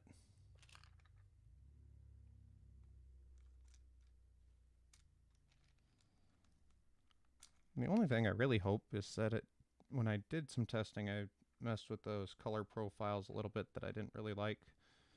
And I hope I didn't accidentally leave it in like black or white or something. Now, the thing we got to do with the shoulder buttons, there's going to be two little pieces of metal in the pack with the screws that come with the buttons. Just little flat pieces. And those, we want both of those. And we're going to leave those screws in the bag because they send screws with everything. Let's see if we can find a shoulder button. Where'd it go? Ah, there we go. Okay. So if you're wondering how to put these little metal tabs in, if you look on the old one, you'll see there's a little bump. That bump, and my camera's not going to focus on it, is it? And that light is up too high. Okay. So there's a bump on the outside, or what would be facing the screen. And so you want And these new ones also have that bump. So when you go to put them in, there is a little slot up by the hinge part that you want to put them in with that bump facing away from the button, or where it would be facing towards the screen, and then just press them in, and presto. And again, we'll do like so. Just line up in the slot, push it in, and boom, button's done. And there's no spring or anything, that actually is the spring. So then right goes left, left goes right. Try and drop it into the little preset hole. It might fall a little bit when you go to put them in initially. And then side bumper is this weird one with the little cutout thing for the wrist strap that I've never seen anybody ever use. Goes on what would be your right side if you're looking at it from the bottom like I am. And the other one goes on the left side. There's little notches too, so can't really mess that up. Then I know we got to trim the bottom shell a little bit. That's why I kind of wanted to get this in so I could find out how much I had to do that. But you just slide this down and on there and adjust your buttons accordingly until you get in. But again, I knew we'd have to trim the bottom shell a little bit. So I just want to mark that out with my X-Acto knife. And I'm just going to take a little bit off at a time on this one because I don't want it to look as bad as the other side. And this will just set maybe over there. So now for the shell modifications here, we'll just cut down a little bit. And cut down a little bit. And then we'll just slide our knife across until we hit that notch where it should stop and chip out. Again, going the other way. Should do the same thing. And try and make it even on both sides. Try and make this side look like I tried to be a professional or something. Again, you'll have to put this little metal plate in if you haven't test fit everything already, which you can do beforehand, after the fact, well, before you assemble it all the way. And that button's not lining up, but it still needs to go a little further. Okay. Further we go. Slide and push, slide and push. Just a little bit further down. But now we're getting down to the point where we're cutting wider bits of plastic.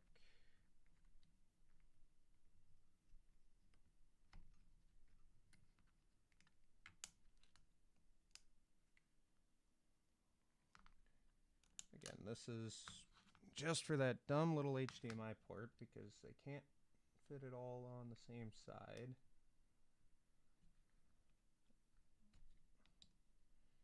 Gotta trim both sides of the shell, and this is turning out to look much nicer than the other one, so probably because I'm doing it by hand and not with the rotary tool.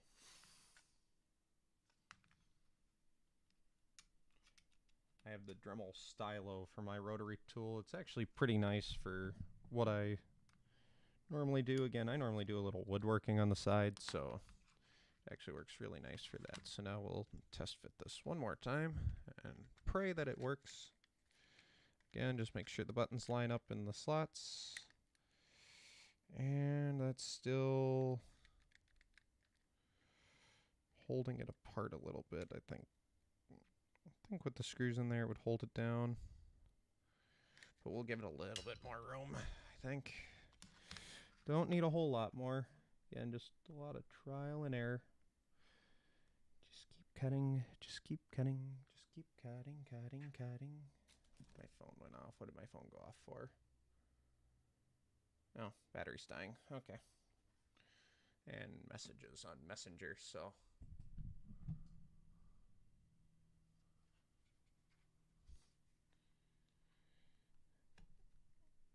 And as we trim away, we'll just keep going. And hope we don't cut our fingers in the process. Let's see here. Okay, got that one.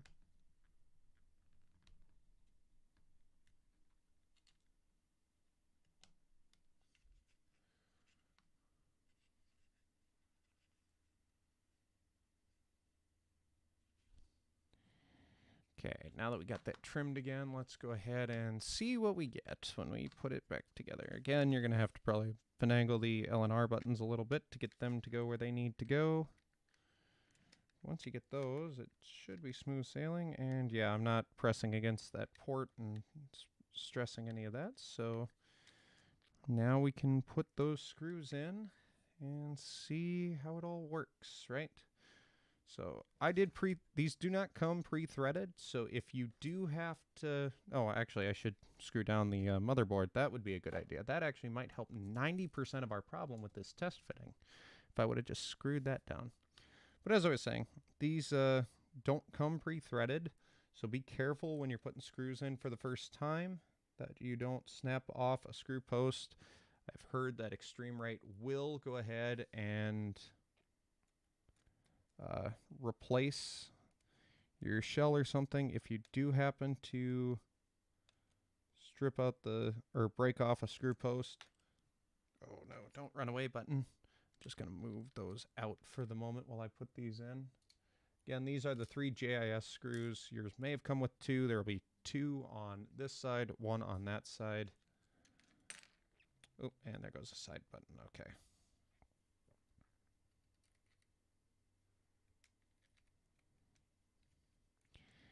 And so we just go ahead and tighten that down. Again, snug. We want German torque specs, not Russian ones. If you're wondering what those are, German is guten tight, and Russian is broken off. And we definitely don't want that. There we go. That's better. Oh, and I apparently did not get that one guten tight.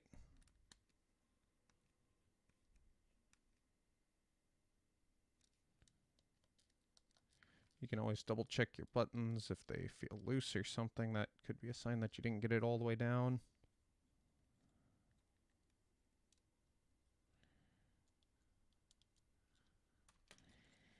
Oh, and oh, I got that. What? The power button is catching on the board? No.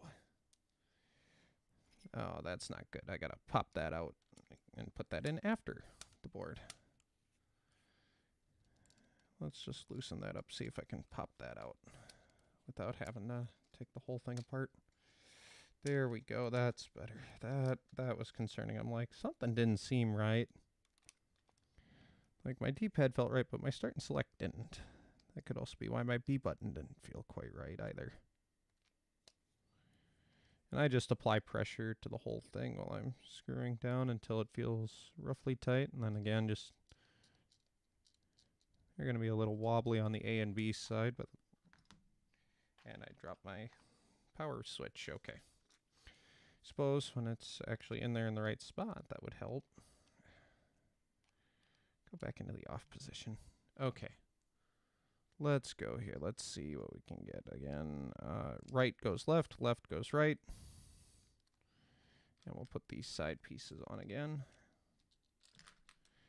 And they're probably going to fall out because why not? So we'll go ahead, we'll get those in. I was hoping to have this done sooner. In fact, I was hoping to do this like in the afternoon, not late in the day. But then back shell. Make sure L and R go where they're supposed to.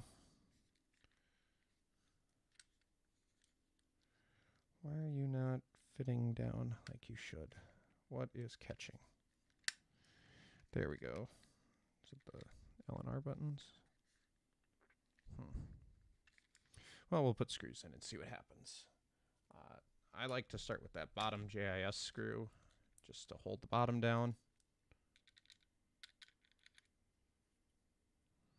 And then then I don't have to switch the tip until, or switch screwdrivers until afterwards. So let's go ahead, get that in there, screw that down. And then, actually, before we get too carried away, once I get the couple of tri-wings in there, we're going to go ahead and power it on and see what happens. Make sure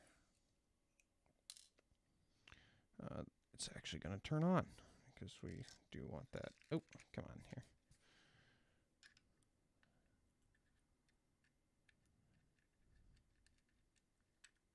Oh, the L button came out. Don't do that, L button.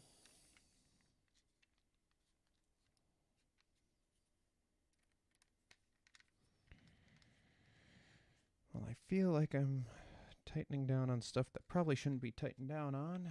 Well, I'll just leave it and see what happens. Why does that whole side just feel wrong?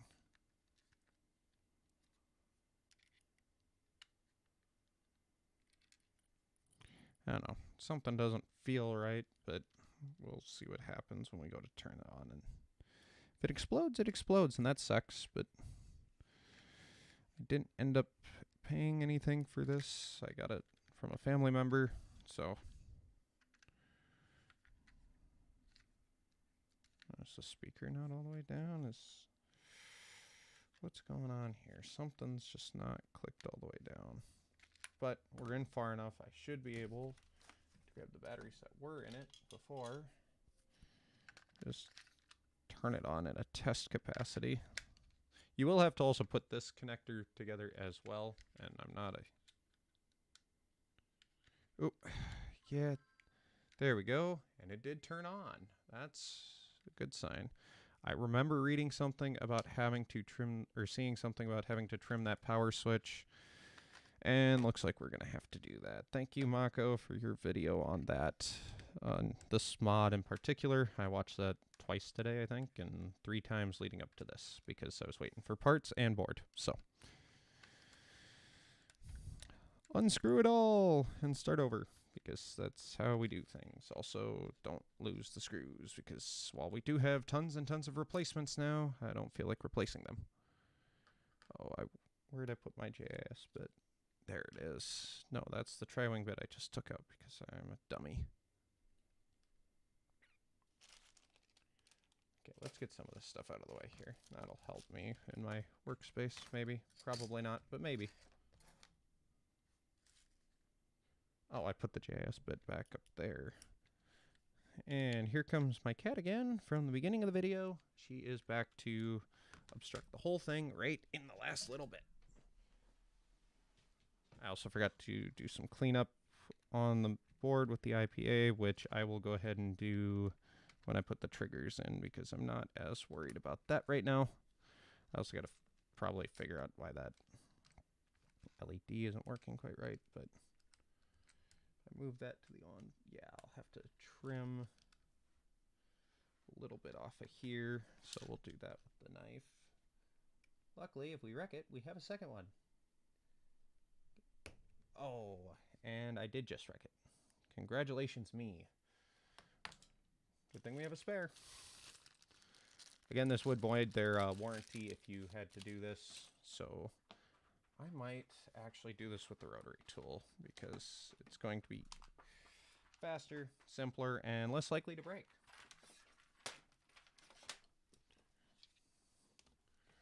Okie doke here. We'll just plug that in again.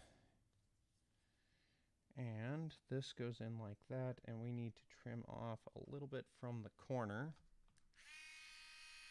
So here we go.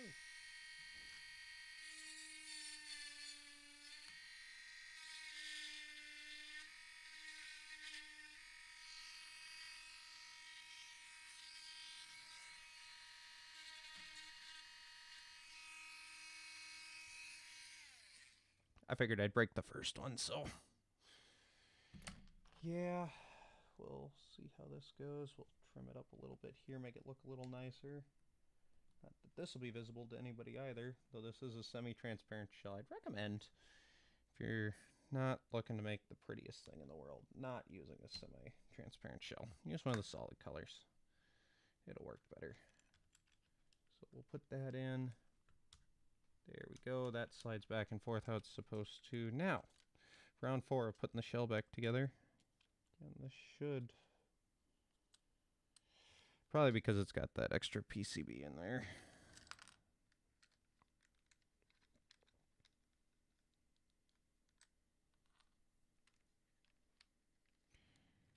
And again, I do have clicky triggers for this. I just am not putting them in tonight because it's going to be more work than it's worth in its current state to get those in. So let's go ahead and try and, there we go, try and get that lined up. And because we have the JIS bit in, let's find our JIS screw. Again, it's black, so it is different. We'll put that in the bottom just to kind of tack it together. We'll grab our tri-wing bit again. We'll just put the JIS bit there. We'll need that here in a little bit to finish tightening that down, but I want the ones on top tightened down first so the LNR don't come undone. And if you have already threaded these, you don't want to go too tight or anything like that. Again, they do not come pre-threaded, so we'll go ahead and get that in there. And once we get 4 of these in, we'll just once again double check everything before we get too carried away. I might do some repairs tomorrow if anything's not quite right. There we go, that kind of clicked down. Sometimes they do that, and that's a good sign if they click. One of the reasons I'm using the old screws too is just kind of an homage to the original piece that this came from, just because why not? It's a free thing. You already have the screws anyway.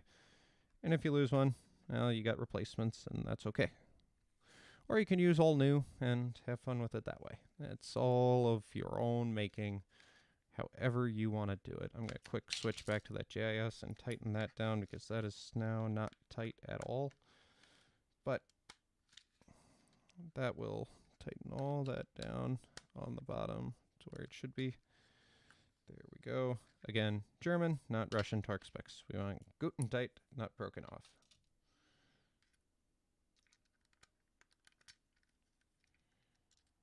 And watch out if you have a wire going through your thing. My one screw hole there actually has one of my soldered wires in there, and I almost screwed right through it. That would have been bad.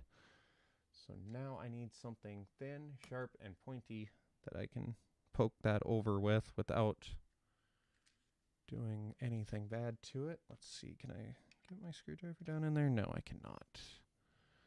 Let's see if I got a different bit that might be able to reach. This one maybe? I'm going to try and massage that out of the way. There we go. SIM card tool.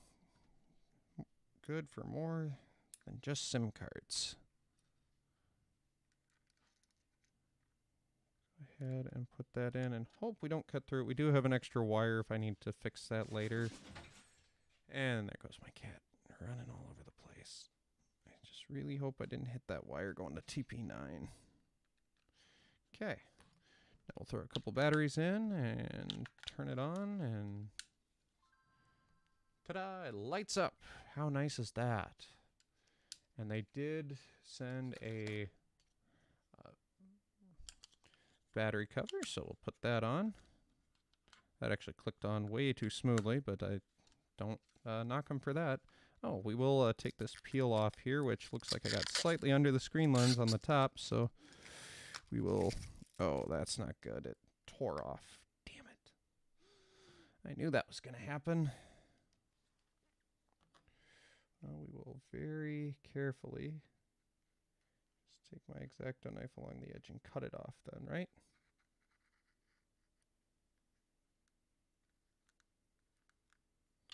There we go. No one's the wiser. Make it look pretty.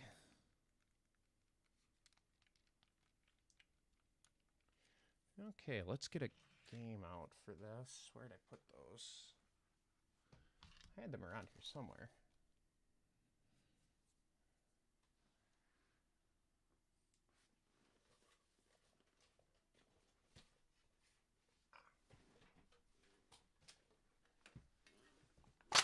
Whoop. Let's see. We'll go ahead. Oh, I should test like brightness control and whatnot on it before we get too carried away. Okay, brightness down works, brightness up works as well. That's nice. So yes, you can control the brightness. You can take it all the way off. You can go all the way up. I think there's 10 levels to this. But if we put in a game here, does still work. And if we want to do a quick comparison,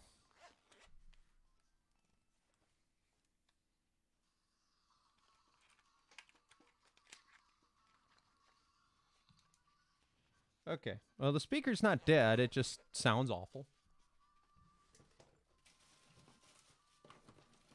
I'll grab that. Where'd my other Game Boy go?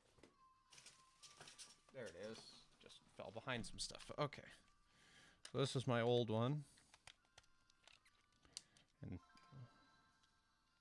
yeah, that speaker I might have to replace now. That sounds bad. Okay, but we just do a compare and contrast here. We're on the menu of both of these, and oh. So yeah, you can definitely tell a difference here. One very much lit up, one very much not. And just so you know, with the TFT, your viewing angles are going to distort things a little bit. But everything is looking good there. Now there's one thing we can do yet that I don't have a capture card yet. That's something I'm in the process of getting. But I will try this anyway because this was the HDMI kit. It does come with an HDMI to micro HDMI adapter, which I have put down somewhere. And because of all the moving and shuffling and everything else, I don't know where it went. Oop. Yep, and the battery light flashed there. That's very possibly because of the screen. These batteries have also been in there a while, so we'll see if these batteries hold. Otherwise, I do have a different pair of batteries we can try. So let's go ahead, and I have a monitor here set up. I just want to test this, and we'll plug that in, and well, the audio is working for that too. Here, we'll take that camera out of the way, or that light out of the way, and we'll take our camera here. My desk is a mess, but it is on the monitor, and it actually looks pretty good. And if I move the guy around a little bit, oh, hey, look at that, a Pokemon battle. But it does work, and as you probably saw, the screen is dark while that is on. And if we unplug that, boom. So there we go. We are pretty much done, but I do have one more little thing to do before we call this thing finished. I've got a couple of stickers for the back on the spots where normally you would have your barcode and that. And again, a shout out to my wife. She made me a little sticker here that I can put where the barcode goes. And I actually found a template online on Reddit. I will try to get it in the comments of the video. I made some adjustments to it, but it is a pretty decent template for the normal black gray sticker thing. So let's see if we can line this up here quick. Hold on.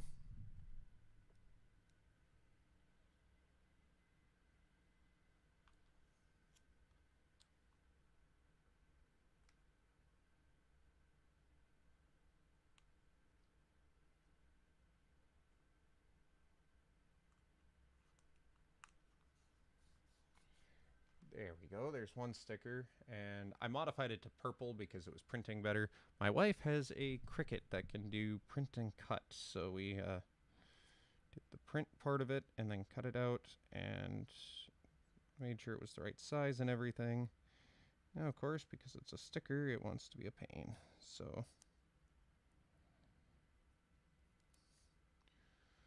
just do our best to line this up. And again, I found a template online that gave me most of what we needed for this. Had all the text, everything, and that's not lining up quite right. Okay, hold on.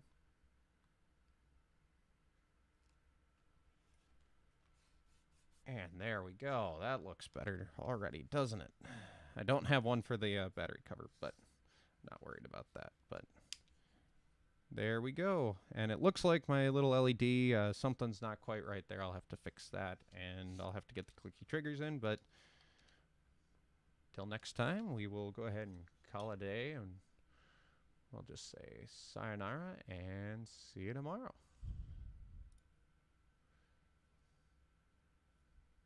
Oh, yes, we got to go to the credits here.